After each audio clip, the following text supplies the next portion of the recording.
Project Zomboid is a survival masterpiece. No, really, it is. If you're a new player, or somebody who's unfamiliar with Zomboid, you will likely have a similar first impression to countless others before you. WTF are those graphics? Is this game from the 90s? Hey, this looks like a zombie version of The Sims. What's with that camera angle? But, if your curiosity is piqued enough, you will soon discover why this game is a zombie sandbox survival masterpiece. The first time I really engaged with Project Zomboid was when I randomly got recommended a livestream from Zomboid veteran player and great streamer Drunk on Life. Drunk has actually kindly allowed me to use some footage from that stream in this video. I clicked on the stream out of curiosity and had the same first impression as most. WTF are those graphics? Is this game from the 90s? There's something about it hooked me, and it kept me watching. He was playing a modded scenario where he starts in a hospital and he has to fight his way out. The atmosphere struck me. The creeping dread of knowing there were literally hundreds of zombies blocking his path between the hospital bed and safety, the struggle, the near misses, the sheer panic, the pure joy of finding a melee weapon so he could use it to fight his way out, stamping on a zombie to get its clothes and boots. I was totally invested in his journey. I was immersed and hooked, and I knew I needed to play this game. So play it I did. And the learning curve is steep, really steep. I soon discovered just how deep and complex Zomboid is. Plus the combat was unlike anything else I'd ever used, and I was finding it really difficult to be able to survive even one day. So, what do we think? Is this a barrier to entry to new players? I don't think so. I think too many games oversimplify to the point that it's almost insulting to new players, and it's irritating to veteran players. Zomboid is unapologetically complicated and deep. If you put the time in, you get rewarded with the most immersive and addictive survival game experience. Just scrolling through the Steam reviews shows this, which are 94% positive at the time of recording, off of almost 250,000 reviews by the way. And you'll notice a lot of these reviews are from players with 100 plus hours in the game, which I think really says a lot about just how many hours of enjoyment you can get from Zomboid. I'd be quite curious to find out the hours played average amongst a player base. I bet it's pretty high. But Zomboid actually drew me in because of its complex nature. I could see how deep and complex it was, and that was just more appealing to me. I knew if I put the hours in, then I'd be able to enjoy this game, which wouldn't necessarily be the case if it was oversimplified. This game builds tension and atmosphere like no other I've experienced. Just a simple task of gathering wood or checking traps can leave your nerves in shreds. The sound of trees blowing in the wind, sounding like zombies walking over twigs as you try to cut down trees in a heavily forested area. Was that the wind blowing or a zombie groaning just then?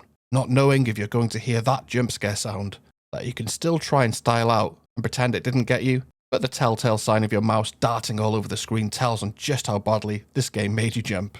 That sound doesn't stop making you jump. It'll still get even the most experienced players on occasion. Jumping for the sake of jumping has ruined modern horror for me. But Zomboid earns your jump scare by drawing you in, immersing you, you soak up the atmosphere, and then... Zombie, panic, you can't think straight. You forget the basics of combat. You run, you fall headfirst into a wall while you try and regain your composure. We've all been there. This game also has a learn by doing system. So the more you cook, the better at cooking you get. The more you use an axe in combat, the better you get at it. It's logical. Like a lot of things in this game, I find this system to be very rewarding.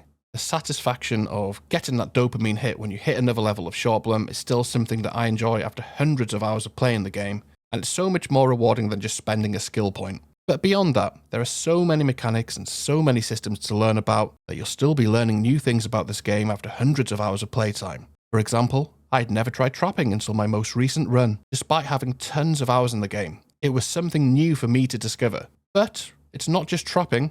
There's fishing, farming, tailoring, mechanics, cooking, and even pickling items in jars to preserve them. All things you can miss one playthrough, but take up in another to make each run unique. Plus, I only recently learned that if you have a spoon in your inventory and you eat some soup or salad, you actually have an eating animation with the spoon. I don't know why, but discovering this brought me a huge amount of joy. Perhaps it was the hundreds of hours I'd watched my character struggling to chug back a pot of stew, like some college students at a party with a keg of beer. Seeing him eat with a spoon in relative sophistication was just a really fun discovery. It's not something the devs had to include, but they chose to, and that speaks volumes about the type of developers they are. This, coupled with the perks and professions that you choose at the start of the game, mean that if you choose to play a slightly different way each time, the replayability is insane. You could be a Sunday driver ranger with keen hearing one playthrough, or a prone to illness lumberjack the next. You need to balance the negative perks with the positive to tailor it to suit your playstyle. But once you're good enough at the game, these professions and perks also offer unique challenges and replayability. Deaf Fisherman challenge anyone? One thing I really appreciate is how logical this game is.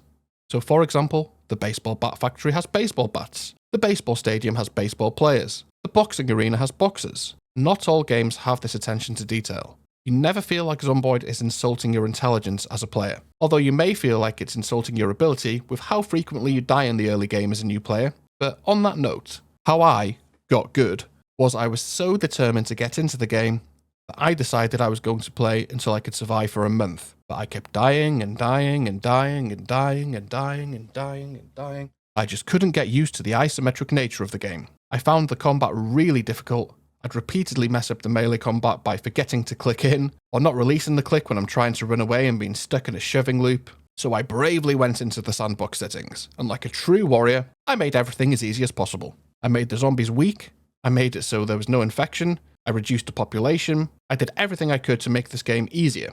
And over time, this allowed me to get used to the game, the mechanics, the combat, the view, and it allowed me to ease myself into being able to survive the apocalypse mode. So if you're a new player struggling with the settings, I encourage you to do this, and you can just turn them up as you go along. I still even play with the outline for combat on to this day, as I still find it really helps me. And on this note, Zomboid is what I consider to be a true sandbox experience. Some games claim to be sandbox, but the devs limit player agency by trying to force you to play into a very narrow playstyle that they had in mind when they designed the game. Not Zomboid.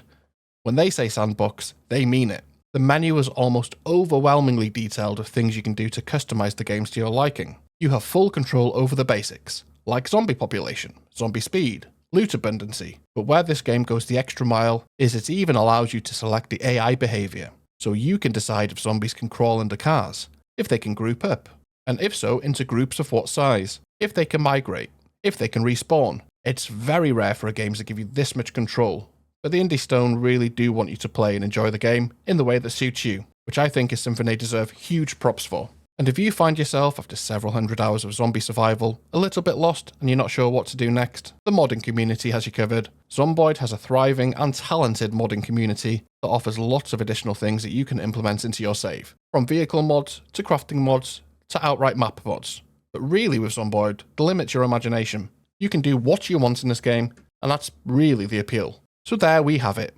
Why I think Project Zomboid is an absolute masterpiece of a sandbox survival game. Once you're past the initial first impression of the looks, you pop open the hood and you discover an immersive, complex and addictive world of zombie survival. I hope you enjoyed the video. If you did, please leave a like to let me know. Subscribe for plenty more Zomboid content on the channel, and I'll catch you next time. Bye bye.